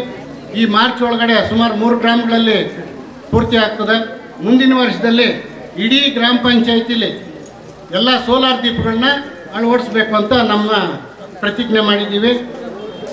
ಇದರಲ್ಲಿ ವಿದ್ಯುತ್ ಉಳಿತಾಯ ಮಾಡಿ ಸೋಲಾರ್ ದೀಪಗಳನ್ನ ಅಳವಡಿಸ್ಬೇಕು ಅಂತ ನಮ್ಮ ಗ್ರಾಮ ಪಂಚಾಯತಿ ಎಲ್ಲರ ಸದಸ್ಯರು ಮತ್ತು ಮಾಜಿ ಅಧ್ಯಕ್ಷರುಗಳು ಉಪಾಧ್ಯಕ್ಷರು ಎಲ್ಲರ ಆಶಯದಂತೆ ಇದನ್ನು ನಿರ್ವಹಿಸ್ತಾ ಇದ್ದೀವಿ. ಈಗಾಗಲೇ ಮಡಿವಾಳದಲ್ಲಿ ಆದಿತ್ಯ ಬಿರ್ಲಾ 35 ಲೈಟ್ ಹಾಕಿ ಇದೇನು ಸೋಲಾರ್ ಲೈಟು ತುಂಬ ಉತ್ತಮ ರೀತಿಯಲ್ಲಿ ಕೊಡೋಣ. ಗ್ರಾಮ ಪಂಚಾಯತಿ ಎಲ್ಲ ಊರುಗಳು ಪಕ್ಷ ಭೇದ ಮತ ಏನಿಲ್ಲ ಎಲ್ಲ ನಮ್ಮವರೇ. ಉಳಿದಿರುವ ಎಲ್ಲ ಮೂಲಭೂತ ಸೌಕರ್ಯಗಳು ಅಭಿವೃದ್ಧಿ ನಮ್ಮೆಲ್ಲರ ಆದ್ಯತೆಯಾಗಿದೆ. ಜನಸೇವೆಗೆ ಅವಕಾಶ ನೀಡಿದ ಬಂಡಾಪುರ, ಆಡಸರಟ್ಟಿ ಮತ್ತು ಜೈಭೀಮ್ ನಗರದ ಎಲ್ಲ ಗ್ರಾಮಸ್ಥರಿಗೂ ನನ್ನ ನಮಸ್ಕಾರಗಳು. ನಮ್ಮೆಲ್ಲರ ಆಶೋತ್ತರಗಳನ್ನು ಈಡೇರಿಸುವ ಜನಸೇವಕನಾಗಿ ನಾನು ಶ್ರಮಿಸುತ್ತೇನೆ. ನನ್ನನ್ನು ಅಧ್ಯಕ್ಷನಾಗಿ ಆಯ್ಕೆ ಮಾಡಿದ ನನ್ನೆಲ್ಲ ಗೌರವಾನ್ವಿತ ಸದಸ್ಯರಿಗೂ ಮತ್ತು ಮಾರ್ಗದರ್ಶನ ನೀಡುತ್ತಿರುವ ಎಲ್ಲರಿಗೂ ನನ್ನ ನಮನಗಳು. ನಾನು ಪ್ರಾಮಾಣಿಕವಾಗಿ ನನ್ನ ಕರ್ತವ್ಯವನ್ನು ನಿರ್ವಹಿಸುತ್ತಿದ್ದು ಸಹಕರಿಸುತ್ತಿರುವ ನಿಮ್ಮೆಲ್ಲರಿಗೂ ನನ್ನ ನಮನಗಳು ತಿಳಿಸುತ್ತಾ ನನ್ನ ಅಧ್ಯಕ್ಷ ಭಾಷಣವನ್ನು ಮುಗಿಸುತ್ತಿದ್ದೇನೆ. ಜೈ ಹಿಂದ್, ಜೈ ಕರ್ನಾಟಕ, ಜೈ ಶ್ರೀರಾಮ್. ಬಹಳ ವಿಜೃಂಭಣೆಯಿಂದ ಮಹಿಳಾ ದಿನಾಚರಣೆ ಕಾರ್ಯಕ್ರಮವನ್ನು ಹಮ್ಮಿಕೊಂಡಿದ್ದಾರೆ. ಕಾರ್ಯಕ್ರಮ 8ನೇ ತಾರೀಕಿದ್ದು ಅವತ್ತು ಹಬ್ಬ ಇರೋದ್ರಿಂದ ಅದರ ಹಿಂದಿನ ದಿನವೇ ಮಾಡಿದ್ದಾರೆ. ಸೊ ಇದು ಕೇವಲ ಮಹಿಳಾ ದಿನಾಚರಣೆ ಅಷ್ಟೇ ಅಲ್ಲದೆ ಸಾಧನ ಸಲಕರಣೆಗಳನ್ನ ವಿದ್ಯಾರ್ಥಿಗಳಿಗೆ ವಿದ್ಯಾರ್ಥಿ ವೇತನವನ್ನು ಕೂಡ ಕೊಟ್ಟು ಅವರಿಗೆ ಪ್ರೋತ್ಸಾಹವನ್ನು ನೀಡ್ತಾ ಇದ್ದಾರೆ. ಸೊ ಮಹಿಳಾ ದಿನಾಚರಣೆ ಮಾಡ್ತಾ ಇರುವಂತ ಒಂದು ಉದ್ದೇಶ ಹೆಣ್ಣು ಮಕ್ಕಳ ಒಂದು ಸಬಲೀಕರಣ ಆಗಬೇಕು. ಅದರಿಂದ ಸಾಕಷ್ಟು ಸರ್ಕಾರದಿಂದ ಏನೆಲ್ಲ ಸೌಲಭ್ಯಗಳು ಬರುತ್ತೆ ಅದನ್ನ ನಾವು ತಿಳ್ಕೋಬೇಕಾಗುತ್ತೆ. ಅದರ ಜೊತೆಯಲ್ಲಿ ಹೆಣ್ಮಕ್ಳು ಮನೆಯಲ್ಲಿ ಎಲ್ಲಾ ರೀತಿಯಾದಂತಹ ಜವಾಬ್ದಾರಿಗಳನ್ನ ಹೊತ್ತು ಜವಾಬ್ದಾರಿಯುತವಾಗಿ ಕೆಲಸ ಮಾಡ್ತಾ ಇರ್ತೀವಿ. ಅದ್ರ ಜೊತೆಯಲ್ಲಿ ನಮ್ಮ ಆರೋಗ್ಯವನ್ನು ಕೂಡ ಚೆನ್ನಾಗಿ ನೋಡ್ಕೋಬೇಕು. ನಾವು ಆರೋಗ್ಯವಾಗಿದ್ರೆ ನಮ್ಮ ಇಡೀ ಕುಟುಂಬ ಆರೋಗ್ಯವಾಗಿರುತ್ತೆ. ಹಿಂದಿನ ಕಾಲದಲ್ಲಿ ಅಡಿಗೆ ಎಲ್ಲ ಮಾಡಿ ಎಲ್ಲರೂ ಊಟ ಮಾಡಿ ಆದ್ಮೇಲೆ ಇರೋ ಊಟವನ್ನು ಮಾಡ್ತಾ ಇದ್ದಿದ್ದ ಅಭ್ಯಾಸ ಇತ್ತು. ಈಗ ಸ್ವಲ್ಪ ಬದಲಾವಣೆ ಆಗಿದೆ. ಆರೋಗ್ಯದ ದೃಷ್ಟಿಯಿಂದ ನಮ್ಮ ಆರೋಗ್ಯ ಬಹಳ ಮುಖ್ಯ. ಅದಾದ್ಮೇಲೆ ಇಡೀ ಒಂದು ಕುಟುಂಬ ಕೂಡ ಬಹಳ ಉತ್ತಮವಾಗಿರುತ್ತೆ. ಒಂದು ಕುಟುಂಬದ ನಿರ್ವಹಣೆ ಇರ್ಬೋದು ಅಥವಾ ಒಂದು ಕುಟುಂಬದ ಜವಾಬ್ದಾರಿ ಇರ್ಬೋದು. ಗಂಡಿಗೆ ಸರಿಸಮನಾಗಿ ಹೆಣ್ಮಕ್ಳ ಜವಾಬ್ದಾರಿಯನ್ನು ಹೊತ್ತು ಇವತ್ತು ಮನೆ ಮತ್ತೆ ಹೊರಗಡೆ ಎರಡೂ ಕೂಡ ಕೆಲಸ ಕಾರ್ಯಗಳನ್ನ ಮಾಡೋದ್ರ ಮೂಲಕ ಕುಟುಂಬಕ್ಕೆ ಆರ್ಥಿಕವಾಗಿ ಸಾಮಾಜಿಕವಾಗಿ ಬೆಂಬಲವನ್ನು ಕೊಡ್ತಾ ಇದ್ದಾರೆ. ಎಲ್ಲ ಹೆಣ್ಮಕ್ಳಿಗೂ ಕೂಡ ವೈಯಕ್ತಿಕವಾಗಿ ಅಭಿನಂದನೆಗಳನ್ನು ಸಲ್ಲಿಸ್ತಾ ನನ್ನ ಮಾತು. ವಿಶೇಷವಾಗಿ ಮಹಿಳಾ ದಿನಾಚರಣೆಯ ಶುಭಾಶಯಗಳು. ಏನು ಇವತ್ತು ಮುರ್ಸೂರು ಗ್ರಾಮ ಪಂಚಾಯತಿ ಅಧ್ಯಕ್ಷನಾಗಿ ಮುರ್ಸೂರು ಗ್ರಾಮ ಪಂಚಾಯತಿ ವ್ಯಾಪ್ತಿಯಲ್ಲಿ ವಿವಿಧ ಕಾರ್ಯಕ್ರಮಗಳ ಉದ್ಘಾಟನೆಯನ್ನು ಮಾಡ್ತಾ ಇವತ್ತು ವೇದಿಕೆ ಕಾರ್ಯಕ್ರಮದಲ್ಲಿ ಭಾಗವಹಿಸಿದ್ದು, ವೇದಿಕೆ ಕಾರ್ಯಕ್ರಮದಲ್ಲಿ ಪಂಚಾಯತಿ ವಿಚಾರವಾಗಿ ಈಗಾಗಲೇ ನಮ್ಮ ಮಾಜಿ ಅಧ್ಯಕ್ಷರುಗಳು, ಮಾಜಿ ಜಿಲ್ಲಾ ಪಂಚಾಯತಿ ಸದಸ್ಯರು ರಾಮಚಂದ್ರಣ್ಣವರು ಇವರು ಬಹಳಷ್ಟು ವಿಚಾರವಾಗಿ ತಿಳಿಸ್ಕೊಟ್ಟಿದ್ದಾರೆ. ನಾನು ನಮ್ಮ ಗ್ರಾಮ ಪಂಚಾಯತಿ ವಿಚಾರವಾಗಿ ಹೆಚ್ಚಿಗೆ ಹೇಳೋಕ್ಕೇನು ಇಷ್ಟಪಡಲ್ಲ. ಇದು ಮುರ್ಸೂರು ಗ್ರಾಮ ಪಂಚಾಯತಿಯ ನಾಗನಾಯಕನಹಳ್ಳಿ ಒಂದು ಕೆರೆಯನ್ನು ಅಭಿವೃದ್ಧಿ ಮಾಡಿ ಇವತ್ತು ಲೋಕಾರ್ಪಣೆ ಮಾಡಿದ್ದೀವಿ. ಹಾಗೆಯೇ ಮುರ್ಸೂರು ಗ್ರಾಮ ಪಂಚಾಯತಿ 2 ಅಂಗನವಾಡಿ ಕಟ್ಟಡಗಳಿಗೆ ಏನು ಸೆಸ್ ಗ್ರಾಮ ಪಂಚಾಯಿತಿಯ ಒಟ್ಟು ಅನುದಾನದಲ್ಲಿ ಸೆಸ್ನ ನಾವು ಸರ್ಕಾರಕ್ಕೆ ಕಟ್ಟಬೇಕಾಗಿತ್ತು. ಆ ಸೆಸ್ನ ನಾವು ಬಳಕೆ ಮಾಡಿಕೊಂಡು 2 ಅಂಗನವಾಡಿಗೆ ಪೀಠೋಪಕರಣಗಳು ಮತ್ತು ಗೋಡೆ ಬರಹನ ಬರೆಸಿ ಇವತ್ತು ಅದನ್ನು ಉದ್ಘಾಟನೆ ಮಾಡಿದ್ದೀವಿ. ಹಾಗೆಯೇ ನಮ್ಮ ಮಡಿವಾಳ ಗ್ರಾಮದಲ್ಲಿ ವಾಲಿಬಾಲ್ ಕೋರ್ಟ್ನ ಪಂಚಾಯಿತಿ ಕಡೆಯಿಂದ ನಿರ್ಮಾಣ ಮಾಡಿ ಇವತ್ತು ಅದನ್ನು ಲೋಕಾರ್ಪಣೆ ಮಾಡಿದ್ದೀವಿ. ಇದಕ್ಕೆ ಸಹಕರಿಸಿದಂತಹ ನಮ್ಮ ಮುರ್ಸೂರು ಗ್ರಾಮ ಪಂಚಾಯಿತಿಯ ಎಲ್ಲ ನಮ್ಮ ಸದಸ್ಯರುಗಳು, ಮಾಜಿ ಅಧ್ಯಕ್ಷರುಗಳು, ಮಾಜಿ ಉಪಾಧ್ಯಕ್ಷರು, ಹಾಲಿ ಉಪಾಧ್ಯಕ್ಷರು ಎಲ್ಲರಿಗೂ ನಮಿಸ್ತಾ, ಮುಂದಿನ ದಿನಗಳಲ್ಲಿ ನನ್ನ ಅವಧಿಯಲ್ಲಿ ಜಿಲ್ಲಾ ಪಂಚಾಯತಿ ಮಾಜಿ ಎಲ್ಲ ನಮ್ಮ ಗ್ರಾಮ ಪಂಚಾಯಿತಿ ಸದಸ್ಯರ ಸಹಕಾರ ಮತ್ತು ನಮ್ಮ ಮಾಜಿ ಜಿಲ್ಲಾ ಪಂಚಾಯಿತಿ ಸದಸ್ಯರಾದಂಥ ಮತ್ತು ರಾಮಚಂದ್ರಣ್ಣವರ ಮಾರ್ಗದರ್ಶನ ಏನಂದರೆ 2020-21ರಲ್ಲಿ ಸುಮಾರು 3,20,00,000 ಅನುದಾನ ನಮ್ಮ ಕ್ರೋಢೀಕರಣ ಇತ್ತು ನಮ್ಮ ಅವಧಿಗೂ ಮುಂಚೆ. ನಮ್ಮ ಅವಧಿ ಬಂದ ಮೇಲೆ 21-22ರಲ್ಲೇ ಸುಮಾರು 4,25,00,000 ಕಂದಾಯ ವಸೂಲಿ ಮಾಡಿದ್ದೀವಿ ಟ್ಯಾಕ್ಸ್ನ. ಮತ್ತು 22-23ರಲ್ಲಿ 6.5 ಕೋಟಿ ವಸೂಲಿ ಮಾಡಿದ್ದೀವಿ. ಈಗ ನಮ್ಮ ಅವಧಿ 23-24ನೇ ಅವಧಿಲಿ ಈಗಾಗಲೇ 6,25,00,000 ವಸೂಲಿ ಮಾಡಿದ್ದೀವಿ. ಇನ್ನು ಇದೇ ತಿಂಗಳು ಮಾರ್ಚ್ 31ಕ್ಕೆ ಈ ಅವಧಿ ಅಂದರೆ 23-24ನೇ ಅವಧಿ ಮುಕ್ತಾಯ ಆಗ್ತಾಯಿದೆ. ಅಷ್ಟರೊಳಗಡೆ ಸುಮಾರು ಇನ್ನೂ ಒಂದು 2.5 ಕೋಟಿ ತೆರಿಗೆ ಬರೋ ಅಂಥದ್ದು ಇದೆ. ಒಟ್ಟು ಈ ಅವಧಿಲಿ ನಾವು 23-24 9 ಕೋಟಿ ತೆರಿಗೆ ವಸೂಲಿನ ದಾಟ್ತಾ ಇದ್ದೀವಿ. ಇಷ್ಟು ಟ್ಯಾಕ್ಸ್ ವಸೂಲಿ ಮಾಡೋಕ್ಕೆ ಕಾರಣ ನಮ್ಮ ಪಂಚಾಯಿತಿ ಸದಸ್ಯರ ಸಹಕಾರ ತುಂಬ. ಇಡೀ ಬೆಂಗಳೂರು ಜಿಲ್ಲೆಗೆ ಮುರ್ಸೂರು ಪಂಚಾಯತ್ ಅಂದ್ರೆ ಮಾದರಿ ಪಂಚಾಯತ್. ಅಲ್ಲ, ಬೇರೆ ಪಂಚಾಯತಿಗಳವ್ರು ಕೇಳ್ಪಟ್ಟಿರೋದು ಅಡ್ಜಸ್ಟ್ಮೆಂಟ್ ರಾಜಕೀಯ, ತೆರಿಗೆ ವಸೂಲಿ ಮಾಡೋಕ್ಕೆ ಒತ್ತಡಗಳು, ನಾನಾ ಕಾರಣಗಳಿದೆ. ನನ್ನ ಅದೃಷ್ಟನ ಏನೋ ಗೊತ್ತಿಲ್ಲ, ಇವತ್ತು ನಾನು ಅಧ್ಯಕ್ಷನಾಗಿದ್ದೀನಿ. ಯಾವುದೇ ಒತ್ತಡ ಇಲ್ಲ. ನನ್ನ ಇಷ್ಟಕ್ಕಂತ ತಕ್ಕಂತೆ ನಮ್ಮ ಸದಸ್ಯರುಗಳೆಲ್ಲ ಸಹಕಾರ ಕೊಡ್ತಾ ಇದ್ದಾರೆ. ಎಲ್ಲರ ಸಹಕಾರದಿಂದ ಯಾವುದೇ ತೆರಿಗೆನ ಎಲ್ಲೋ ವಸೂಲಿ ಮಾಡಬಾರ್ದು, ಅಲ್ಲಿಗೆ ಹೋಗಬಾರ್ದು ಇಲ್ಲಿಗೆ ಹೋಗಬಾರ್ದು ಅಂತ ಯಾವುದೇ ಒತ್ತಡ ಇಲ್ಲ. ನಾವು ಎಲ್ಲ ಕಡೆ ವಸೂಲಿ ಮಾಡ್ತಾಯಿದ್ದೀವಿ. 100% ತೆರಿಗೆ ವಸೂಲಿ ಮಾಡ್ತಾಯಿದ್ದೀವಿ. ಅಭಿವೃದ್ಧಿ ಮಾಡೋಕ್ಕೆ ಈ ತೆರಿಗೆನೇ ಕಾರಣ. ಮುಂದಿನ ದಿನಗಳಲ್ಲಿ ನಮ್ಮ ಸಪ್ತಗ್ರಾಮಗಳಲ್ಲಿ ಪೂರ್ತಿ ಸೋಲಾರ್ ದೀಪ ಬೆಳಗಿಸ್ಬೇಕು ಅಂತ ನಮ್ಮ ಕನಸು. ವಿದ್ಯುತ್ತನ್ನು ಪೂರ್ತಿ ನಿಲ್ಲಿಸಬೇಕು ಅಂತ, ವಿದ್ಯುತ್ ದೀಪಗಳನ್ನ ಅಳವಡಿಕೆ ಮಾಡಿ ನಿಲ್ಲಿಸಬೇಕು. ಇದಕ್ಕೆ ನಮ್ಮೆಲ್ಲರ ಸಹಕಾರ ಬೇಕು. ಎಲ್ಲರ ಸಹಕಾರ ಇದೆ. ಮತ್ತು ಮುಂದಿನ ದಿನಗಳಲ್ಲಿ ಈಗಾಗಲೇ ನಮ್ಮ JJM ಜಲ್ ಜೀವನ್ ಮಿಷನ್ ಯೋಜನೆಯಡಿಯಲ್ಲಿ ಪಂಚಾಯಿತಿಲಿ ಸುಮಾರು 6 ಮೇಲ್ಮಟ್ಟದ ನೀರಿನ ಟ್ಯಾಂಕು ಮತ್ತು ಪ್ರತಿ ಮನೆಗೂ ಪೈಪ್ಲೈನ್ ಕಾಮಗಾರಿ ಈಗಾಗಲೇ ಚಾಲ್ತಿಯಲ್ಲಾಗಿದೆ. ಇನ್ನೊಂದು 6 ತಿಂಗಳಲ್ಲೆಲ್ಲ ಕೆಲಸ ಮುಗೀತದೆ. ಮತ್ತು ಕಾವೇರಿ ವಾಟರ್ದಿಂದ ನಮ್ಮ ಮಾಜಿ ಸಚಿವರು ಸೋಮಣ್ಣನವರ ಕಡೆಯಿಂದ 1-2 ಕೋಟಿ ಅನುದಾನ ಬಿಡುಗಡೆ ಆಗಿತ್ತು. ಅದರಲ್ಲಿ 1,60,00,000ಕ್ಕೆ 10 ಲಕ್ಷ ಸಾಮರ್ಥ್ಯದ ಕೆಳಮಟ್ಟದ ನೀರಿನ ಸಂಗ್ರಹಣಾ ಘಟಕವನ್ನು ಸ್ಥಾಪನೆ ಮಾಡ್ತಾಯಿದ್ವಿ. ಟೆಂಡರ್ ಆಗಿದೆ, ಕೆಲಸ ಪ್ರೋಗ್ರೆಸ್ಸಲ್ಲಿದೆ. ಮತ್ತು ಕಾವೇರಿ ವಾಟರ್ ನೀರ್ದು ಕೂಡ ಪೈಪ್ಲೈನ್ ಕೆಲಸನೂ ಈಗಾಗಲೇ ಸ್ಟಾರ್ಟ್ ಆಗ್ತಾಯಿದೆ.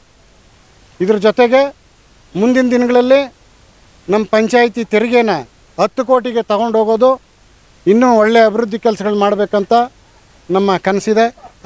ಈಗಾಗಲೇ ಕಸ ವಿಲೇವಾರಿ ಘಟಕ 75% ಕೆಲಸ ಮುಗಿದಿದೆ. ಇನ್ನೊಂದು ತಿಂಗಳಲ್ಲಿ 100% ಕೆಲಸ ಮುಗಿತಾ ಇದೆ. ಅದ್ರ ಜೊತೆಗೆ ತುಂಬ ಕಸ ಕಲೆಕ್ಟ್ ಮಾಡೋಕ್ಕೆ ಗ್ರಾಮಗಳಿಗೆ ಹೋಗೋಕ್ಕೆ 1-2 ಗಾಡಿ ಪರ್ಚೇಸ್ ಮಾಡಬೇಕು.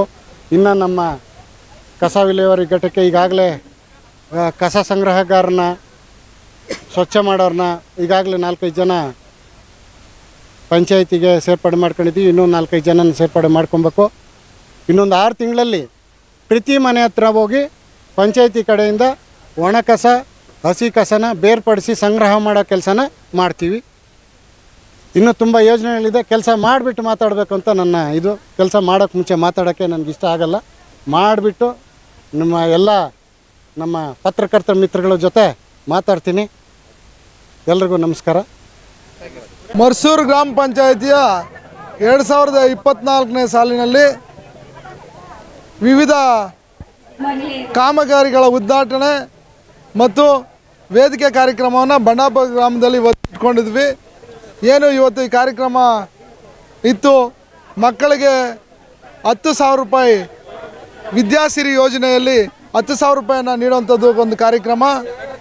ಜೊತೆಗೆ ದಿವ್ಯಾಂಗರಿಗೆ ಅವರಿಗೆ ಬೈಸ್ಕಲ್ ಇರ್ಬೋದು, ಅವರಿಗೆ ಓಡಾಡಲಿಕ್ಕೆ ಸಹಾಯ ಆಗಲಿಕ್ಕೆ ಚೇರ್ ಇರ್ಬೋದು, ಅನೇಕ ರೀತಿಯ ಪರಿಕರಗಳನ್ನು ನೀಡುವಂಥದ್ದು ಇರ್ಬೋದು. ಮತ್ತು ನಾಗನಾಯಕನಹಳ್ಳಿ ಗ್ರಾಮದಲ್ಲಿ ಇವತ್ತು ಕೆರೆ ಅಭಿವೃದ್ಧಿ ಆಗಿದೆ. ಮರ್ಸೂರು ಗ್ರಾಮ ಪಂಚಾಯಿತಿ ಮತ್ತು ಆದಿತ್ಯ ಬಿರ್ಲಾ ಗ್ರೂಪ್ ವತಿಯಿಂದ ಅದನ್ನು ಲೋಕಾರ್ಪಣೆ ಮಾಡಿದ್ದೀವಿ. ಜೊತೆಗೆ ಮರ್ಸೂರು ಮತ್ತು ಮಡಿವಾಳದಲ್ಲಿ ಅಂಗನವಾಡಿಗೆ ಒಂದು ಮುಂದಿನ ಮುಂಭಾಗದಲ್ಲಿ ಚಿತ್ರಕಲೆಯನ್ನು ಬಿಡಿಸೋದು ಇರ್ಬೋದು ಮತ್ತು ಒಳಗಡೆ ಪೀಠೋಪಕರಣ ನೀಡೋಂಥದ್ದು ಇರ್ಬೋದು, ಅದು ಕೂಡ ನೀಡಿದ್ದೀವಿ. ಜೊತೆಗೆ ಮಡುವಾಳ ಗ್ರಾಮದಲ್ಲಿ ವಾಲಿಬಾಲ್ ಕೋರ್ಟನ್ನು ಮಾಡಿ ಅದನ್ನು ಕೂಡ ಲೋಕಾರ್ಪಣೆ ಮಾಡೋವಂಥ ಕಾರ್ಯಕ್ರಮ ಇವತ್ತು ಇಟ್ಕೊಂಡು ಈ ಬಂಡಾಪುರ ಗ್ರಾಮದಲ್ಲಿ ಇವತ್ತು ವೇದಿಕೆ ಕಾರ್ಯಕ್ರಮ ಮಾಡ್ತಾಯಿದ್ವಿ. ಏನು ಈ ಕಾರ್ಯಕ್ರಮದಲ್ಲಿ ನಮ್ಮ ಅಧ್ಯಕ್ಷರಾದಂಥ ರಮೇಶ್ ರೆಡ್ಡಿ ಅವರು ಮರ್ಸೂರು ಗ್ರಾಮ ಪಂಚಾಯತಿ ಅಧ್ಯಕ್ಷತೆಯನ್ನು ವಹಿಸಿದರು. ಉಪಾಧ್ಯಕ್ಷರು ಕೂಡ ಈ ಕಾರ್ಯಕ್ರಮದಲ್ಲಿ ಭಾಗಿಯಾಗಿದ್ದರು ಮತ್ತು ನಮ್ಮೆಲ್ಲ ಗ್ರಾಮ ಪಂಚಾಯತಿ ಸದಸ್ಯರು ಕೂಡ ಇವತ್ತು ಈ ಕಾರ್ಯಕ್ರಮದಲ್ಲಿ ಭಾಗಿಯಾಗಿ ಜನಸಾಮಾನ್ಯರಿಗೆ ಹತ್ತಿರವಾಗಿ ಕೆಲಸ ಯಾವ ರೀತಿ ಮಾಡಬೇಕನ್ನೋದನ್ನ ಇವತ್ತು ಗ್ರಾಮ ಪಂಚಾಯತಿ ಅಧ್ಯಕ್ಷರು ಮತ್ತು ಸದಸ್ಯರುಗಳು ತೋರಿಸ್ಕೊಟ್ಟಿದ್ದಾರೆ. ಏನು ರಾಜ್ಯದಲ್ಲಿ 6,000 ಚಿಲ್ಲರೆ 6,000 ಸುಮಾರು 6,500 ಗ್ರಾಮ ಪಂಚಾಯತಿಗಳಿದೆ. ಆನೇಕಲ್ನಲ್ಲಿ 20 ಗ್ರಾಮ ಪಂಚಾಯತಿಗಳ ಮೇಲಿದೆ, 28 ಗ್ರಾಮ ಪಂಚಾಯತಿಗಳಿದೆ. ಯಾವುದೇ ಗ್ರಾಮ ಪಂಚಾಯತಿ ಈ ಥರದ ಒಂದು ಸೌಲಭ್ಯಗಳನ್ನು ನೀಡಿರೋ ಉದಾಹರಣೆ ನಾನು ನೋಡಲಿಲ್ಲ. ಯಾಕಂದರೆ ಮರ್ಸೂರು ಗ್ರಾಮ ಪಂಚಾಯತಿನ ಅನೇಕ ವಿನೂತ ಕಾರ್ಯಕ್ರಮಗಳನ್ನು ಅಭಿವೃದ್ಧಿ ಕಾರ್ಯಗಳನ್ನು ಇವತ್ತು ಮಾಡ್ಕೊಂಡು ಬರ್ತಾಯಿದೆ. ನಮ್ಮಲ್ಲಿ ಮಕ್ಕಳಿಗೆ ವಿದ್ಯಾಭ್ಯಾಸಕ್ಕೋಸ್ಕರ ಆರೋಗ್ಯ ಕಿಟ್ ಕೊಡೋಂಥದ್ದು ಇರ್ಬೋದು, ಶಾಲಾ ಮಕ್ಕಳಿಗೆ ಗೌರ್ಮೆಂಟ್ ಶಾಲೆಯಲ್ಲಿ ಓದೋಂಥ ಮಕ್ಕಳಿಗೆ ನೋಟ್ಬುಕ್ ಕೊಡೋಂಥ ವ್ಯವಸ್ಥೆ ಇರ್ಬೋದು, ಮತ್ತು ಮಕ್ಕಳಿಗೆ PUC ಮತ್ತು ಡಿಗ್ರಿ ಮತ್ತು ಮಾಸ್ಟರ್ ಡಿಗ್ರಿ ಓದೋಂಥ ಮಕ್ಕಳಿಗೆ 10,000 ಸಹಾಯಧನ ನೀಡುವಂಥ ವಿದ್ಯಾಸಿರಿ ಯೋಜನೆ ಇರ್ಬೋದು, ದಿವ್ಯಾಂಗರಿಗೆ ಪ್ರತಿ ತಿಂಗಳು 1,000 ರೂಪಾಯಿ ಪ್ರೋತ್ಸಾಹ ಧನ ಕೊಡುವಂಥದ್ದು ಇರ್ಬೋದು, ಅನೇಕ ಕಾರ್ಯಕ್ರಮಗಳು, ಮಕ್ಕಳ ಮನೆ ಇರ್ಬೋದು, ಕ್ಯಾಂಟೀನ್ ಇರ್ಬೋದು, ಪಂಚಾಯತಿ ಕ್ಯಾಂಟೀನ್ ಇರ್ಬೋದು, ಅನೇಕ ಕಾರ್ಯಕ್ರಮಗಳು ಹೇಳೋಕ್ಕೋದ್ರೆ ಒಂದು 10 ಹಲವಾರು ಕಾರ್ಯಕ್ರಮಗಳು ನಾವು ಪಂಚಾಯತಿಯಿಂದ ಮಾಡ್ತಾಯಿದ್ದೀವಿ. ಇದನ್ನು ನಮ್ಮ ಗ್ರಾಮ ಪಂಚಾಯತಿ ಅಧ್ಯಕ್ಷರು ನಮ್ಮ ಗ್ರಾಮ ಪಂಚಾಯತಿ ಅನುದಾನದಲ್ಲಿ ಏನು ಟ್ಯಾಕ್ಸ್ ವಸೂಲಿ ಮಾಡ್ತಾಯಿದ್ದೀವಿ, ಆ ಟ್ಯಾಕ್ಸ್ನಲ್ಲಿ ಇವತ್ತು ಇಂಥ ಕಾರ್ಯಕ್ರಮಗಳನ್ನು ನಾವು ಮಾಡ್ತಾಯಿದ್ವಿ. ನಮ್ಮಲ್ಲಿ ಈ ವರ್ಷ ಸುಮಾರು 9 ಕೋಟಿ ರೂಪಾಯಿ ಟ್ಯಾಕ್ಸನ್ನು ಕಲೆಕ್ಷನ್ ಮಾಡಿದ್ದೀವಿ. ಸುಮಾರು 9 ಕೋಟಿ ರೂಪಾಯಿ. ಹಿಂದೆ ನಮ್ಮ ಬಾಡಿ ಬರೋಕ್ಕೆ ಮುಂಚೆ 3.25 ಕೋಟಿ ಮಾತ್ರ ಇತ್ತು. ನಮ್ಮ ಬಾಡಿ ಬಂದಮೇಲೆ 6.25 ಕೋಟಿಯಿಂದ ಇವತ್ತು 9 ಕೋಟಿವರೆಗೂ ಟ್ಯಾಕ್ಸ್ ಕಲೆಕ್ಷನ್ ಮಾಡ್ತಾಯಿದ್ದಾರೆ. ಕಲೆಕ್ಷನ್ ಆಗಿದೆ ಮತ್ತು ನೆಕ್ಸ್ಟು 10 ಕೋಟಿ ನಾವು ಮಾಡ್ತೀವಿ ಅಂತ ನಮ್ಮ ಅಧ್ಯಕ್ಷರು ಕೂಡ ಪಣ ತೊಟ್ಟಿದ್ದಾರೆ. ಹಾಗಾಗಿ ಇವತ್ತು ಏನು ಗ್ರಾಮ ಪಂಚಾಯತಿಯಲ್ಲಿ ಅನೇಕ ಜನಕಲ್ಯಾಣ ಕಾರ್ಯಕ್ರಮಗಳಿರ್ಬೋದು, ಅಭಿವೃದ್ಧಿ ಕಾರ್ಯಕ್ರಮಗಳಿರ್ಬೋದು, ಅನೇಕ ಕಾರ್ಯಕ್ರಮಗಳನ್ನು ಜನರಿಗೆ ಹಂತ ಹಂತವಾಗಿ ತಲುಪಿಸೋದ್ರಲ್ಲಿ ಗ್ರಾಮ ಪಂಚಾಯತಿ ತಮ್ಮ ಕೆಲಸವನ್ನು ಮಾಡ್ತಾಯಿದೆ. ಹಾಗಾಗಿ ಗ್ರಾಮ ಪಂಚಾಯತಿ ಅಧ್ಯಕ್ಷರಾದಂಥ ರಮೇಶ್ ರೆಡ್ಡಿ ಅವರಿಗೆ, ಉಪಾಧ್ಯಕ್ಷರಾದಂಥ ಮಂಜುಳಾ ಮೇಡಮ್ ಅವರಿಗೆ ಮತ್ತು ಎಲ್ಲ ಗ್ರಾಮ ಪಂಚಾಯತಿಯ ಸದಸ್ಯರಿಗೆ ಮತ್ತು ಅಭಿವೃದ್ಧಿ ಅಧಿಕಾರಿಗಳಾದಂಥ ಮುರಳೀರವರಿಗೆ ಮತ್ತು ಎಲ್ಲ ಗ್ರಾಮ ಪಂಚಾಯತಿ ಸಿಬ್ಬಂದಿಗೆ ಮತ್ತು ಬಂದಂಥ ಎಲ್ರಿಗೂ ಇವತ್ತು ಧನ್ಯವಾದಗಳನ್ನು ಅರ್ಪಿಸ್ತೇನೆ.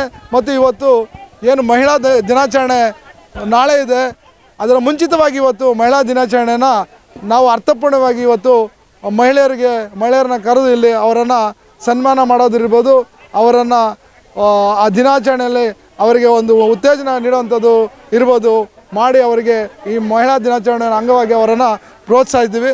ಅವರಿಗೆ ಮತ್ತೊಮ್ಮೆ ಮಹಿಳಾ ದಿನಾಚರಣೆ ಶುಭಾಶಯಗಳನ್ನು ಕೋರ್ತೀನಿ. ಬಂದಂಥ ಎಲ್ಲ ನಾಗರಿಕರಿಗೂ ಧನ್ಯವಾದಗಳನ್ನು ಅರ್ಪಿಸ್ತೇನೆ. ಏನು ಈ ದಿನ ಭಾಳ ವಿಶೇಷವಾದ ದಿನ ಅಂತಲೇ ಹೇಳ್ಬೋದು. ಮರ್ಸೂರು ಗ್ರಾಮ ಪಂಚಾಯಿತಿ ಆನೇಕಲ್ ತಾಲೂಕಿನಲ್ಲೇ ಮಾದರಿ ಗ್ರಾಮ ಪಂಚಾಯಿತಿ ಅನ್ನೋದು ಹೇಳೋದಕ್ಕೆ ನಾನು ಇಷ್ಟಪಡ್ತೀನಿ. ಯಾಕೆ ಅಂದರೆ ಮರ್ಸೂರು ಗ್ರಾಮ ಪಂಚಾಯಿತಿಯಲ್ಲಿ ಆಗುವಂಥ ಕೆಲಸಗಳು ಬೇರೆ ಯಾವ ಪಂಚಾಯಿತಿಯಲ್ಲೂ ಆಗ್ತಾ ಇಲ್ಲ. ಇಡೀ ಕರ್ನಾಟಕಕ್ಕೆ ಸವಾಲು ಹಾಕೋ ರೀತಿಯಲ್ಲಿ ಮರ್ಸೂರು ಗ್ರಾಮ ಪಂಚಾಯಿತಿನಲ್ಲಿ ಅಭಿವೃದ್ಧಿ ಕಾರ್ಯಗಳು ಜೊತೆಗೆ ವಿಶೇಷವಾದ ಸವಲತ್ತುಗಳನ್ನು ನೀಡುವಂಥ ಕೆಲಸ ಮರ್ಸೂರು ಗ್ರಾಮ ಪಂಚಾಯಿತಿಯಲ್ಲಿ ಮಾಡ್ತಾ ಇದ್ದಾರೆ. ಅದೇ ರೀತಿ ಇವತ್ತಿನ ದಿನ ಮಹಿಳೆಯರ ದಿನಾಚರಣೆ ಪ್ರಯುಕ್ತ ವಿಶೇಷ ಕಾರ್ಯಕ್ರಮಗಳು, ರಂಗೋಲಿ ಸ್ಪರ್ಧೆ ಇರ್ಬೋದು, ಸಿಲ್ವರ್ ಸ್ಪೂನ್, ಲೆಮನ್ ಸ್ಪೂನು ಮತ್ತು ಮ್ಯೂಸಿಕಲ್ ಚೇರ್ ಕಾರ್ಯಕ್ರಮಗಳನ್ನು ಆಯೋಜನೆ ಮಾಡಿದ್ದಾರೆ. ಅದರ ಜೊತೆಗೆ ಮರ್ಸೂರು ಗ್ರಾಮ ಪಂಚಾಯಿತಿ ವ್ಯಾಪ್ತಿಯಲ್ಲಿ ಬರುವಂತಹ 2 ಅಂಗನವಾಡಿ ಕಟ್ಟಡಗಳನ್ನು ಉನ್ನತೀಕರಣ ಮಾಡಿ, ಅಂದರೆ ಪ್ರೈವೇಟೈಸ್ಡ್ ಏನು ಪ್ರೀ ನರ್ಸರಿ ಶಾಲೆಗಳ ರೀತಿಯಲ್ಲಿ ಉನ್ನತೀಕರಣ ಮಾಡಿ ಮಕ್ಕಳಿಗೆ, ಬಡ ಮಕ್ಕಳಿಗೆ ಅನುಕೂಲ ಆಗೋ ರೀತಿಯಲ್ಲಿ ವ್ಯವಸ್ಥೆ ಮಾಡಿಕೊಟ್ಟಿದ್ದೀವಿ. ಅದರ ಜೊತೆಗೆ ಆನೇಕಲ್ ತಾಲೂಕಿನಲ್ಲೇ ವಾಲಿಬಾಲ್, ಒನಲು ಬೆಳಕಿನ ವಾಲಿಬಾಲ್ ಕ್ರೀಡಾಂಗಣ ಆನೇಕಲ್ ತಾಲೂಕಿನಲ್ಲೇ ನನಗೆ ಗೊತ್ತಿದ್ದಂಗೆ ಯಾವ ಪಂಚಾಯಿತಿನೂ ಮಾಡಿಲ್ಲ ಅಂದ್ಕೊಳ್ತೀನಿ. ಅವ್ರಿಗೂ ಅದೇ ರೀತಿಯಲ್ಲಿ ನಮ್ಮ ಮರ್ಸೂರು ಗ್ರಾಮ ಪಂಚಾಯಿತಿಯಲ್ಲಿ ವಿಶೇಷವಾಗಿ ಕ್ರೀಡಾಪಟುಗಳಿಗೆ ಅನುಕೂಲ ಆಗಲಿ, ಗ್ರಾಮೀಣ ಕ್ರೀಡಾಪಟುಗಳಿಗೆ ಇನ್ನೂ ಉತ್ತೇಜನ ಕೊಡೋ ನಿಟ್ಟಿನಲ್ಲಿ ವಾಲಿಬಾಲ್ ಕ್ರೀಡಾಂಗಣ ಬಹಳ ನಾಜೂಕಿನಲ್ಲಿ ಅಚ್ಚುಕಟ್ಟಾಗಿ ಮಾಡಿಕೊಟ್ಟಿದ್ದೀವಿ. ಅದನ್ನು ನಮ್ಮ ಎಲ್ಲ ಏಳೂರಿನ ಎಲ್ಲ ಯುವಕ ಮಿತ್ರರು ಅದನ್ನು ಸದುಪಯೋಗ ಪಡಿಸ್ಕೊಳ್ಳಿ ಅಂತ ಕೇಳ್ಕೊಳ್ತಾ, ನಮ್ಮ ಮರಸೂರು ಗ್ರಾಮ ಪಂಚಾಯಿತಿ ನೂತನ ಅಧ್ಯಕ್ಷರಾಗಿ ನಮ್ಮ ರಮೇಶ್ ರೆಡ್ಡಿ ಅವರು ಭಾಳ ಅಭಿವೃದ್ಧಿ ಕಾರ್ಯಗಳನ್ನು ಅಚ್ಚುಕಟ್ಟಾಗಿ ನಡೆಸ್ಕೊಂಡು ಹೋಗ್ತಾ ಇದ್ದಾರೆ. ಅವ್ರಿಗೂ ಸಹ ಶುಭವಾಗಲಿ ಅಂತ ನಾನು ಹೇಳ್ತಾ ಈ 2 ಮಾತುಗಳನ್ನು ಮುಗಿಸ್ತಾ ಇದ್ದೀನಿ. ನಮ್ಮ ಮರಸೂರು ಗ್ರಾಮ ಪಂಚಾಯಿತಿಯಲ್ಲಿ ವಿಶೇಷವಾದ ಒಂದು ಹಬ್ಬದ ದಿನ. ಇವತ್ತು ಮಹಿಳಾ ದಿನಾಚರಣೆ ಅಂಗವಾಗಿ ಹಾಗೂ ನಮ್ಮ ಪಂಚಾಯಿತಿಯ ವಿವಿಧ ಕಾಮಗಾರಿಗಳ ಒಂದು ಪಟ್ಟಿಯನ್ನು ಅನುಷ್ಠಾನಗೊಳಿಸಿ ಎಲ್ಲ ಕಾಮಗಾರಿಗಳನ್ನು ಏನೀಗ ನಮ್ಮ ಮಣಿಯವರು ಹೇಳಿದಾಗೆ ಅಂಗನವಾಡಿಗಳಿರ್ಬೋದು, ರಸ್ತೆಗಳಿರ್ಬೋದು, ನೀರಿನ ಘಟಕಗಳಿರ್ಬೋದು ಎಲ್ಲನೂ ಆಧುನೀಕರಣಗೊಳಿಸಿ ಈಗ ಒಳ್ಳೆಯ ಆಡಳಿತವನ್ನು ಕೊಡೋ ನಿಟ್ಟಿನಲ್ಲಿ ಇನ್ನೂ ಬೇಕಾದಷ್ಟು ಆಲೋಚನೆಗಳನ್ನು ಮಾಡ್ತಾಯಿದ್ದೀವಿ. ಈಗಲೂ ಸುಮಾರು ಮಾಡಿ ಈಗ ಒಳ್ಳೆಯ ಅಭಿವೃದ್ಧಿ ಕಡೆ ನಾವು ಗಮನ ಹರಿಸ್ತಾ ಇದ್ದೀವಿ ಅಂತ ಹೇಳ್ತಾ ನಾನು 2 ಮಾತು ಮುಗಿಸ್ತಾ ಇದ್ದೀನಿ.